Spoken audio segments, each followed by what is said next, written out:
Hello friends, আজকে আমি কই মাছের একটা নতুন রেসিপি তোমাদের সাথে শেয়ার করব।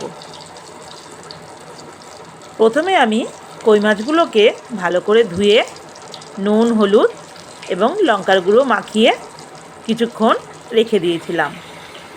তারপরে এক এক করে তেল গরম হলে সবকটা মাছ আমি প্রথমে ভেজে নিলাম। এক পিঠ ভাজা হয়ে গেলে তারপরে মাছটা উল্টিয়ে আরেক পিঠও ভালো করে ভেজে নিয়েছিলাম। এরপর আমি মশলা তৈরি করে নিয়েছিলাম।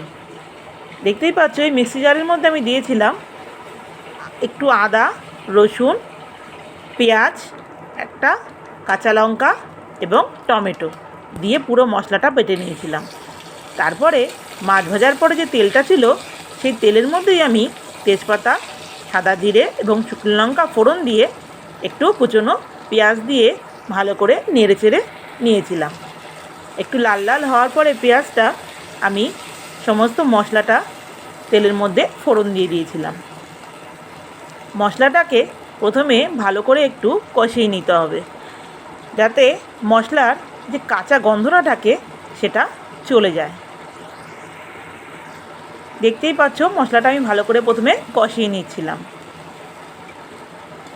একটু তেল ছাড়লে এক এক করে এর মধ্যে আমি নুন, একটু হলুদ, একটু কাশ্মীরি লঙ্কার গুঁড়ো এবং সামান্য একটু চিনি দিয়ে মশলাটা আবার কষিয়ে নিয়েছিলাম।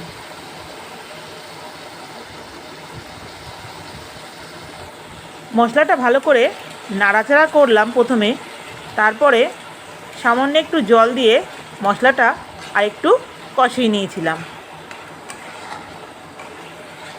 মশলা যত তুমি কষাবে তত রান্নার কিন্তু টেস্ট হয়, অর্থাৎ টেস্টটাও কিন্তু বেড়ে যায়।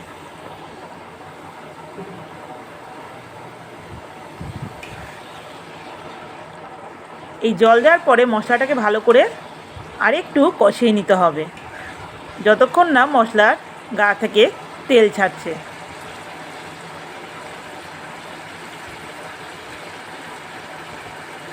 এরপরে আমি মশলাটা ভালো করে কষিয়ে নিয়েছিলাম। কষিয়ে নেওয়ার পরে জল একটু অ্যাড করে নিয়েছিলাম। এই রান্নাটা খুব কিন্তু পাতলা ঝোল হবে না, একটু কষা কষা হবে।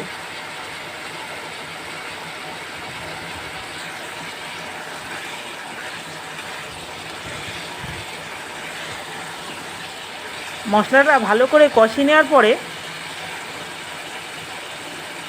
যখন দেখবে একদম তেলটা কড়াইয়ের গা থেকে ছেড়ে যাচ্ছে, ভাববে মশলাটা কিন্তু কষানো হয়ে গেছে। তারপরে আমি একটু জল দিয়ে দিয়েছিলাম।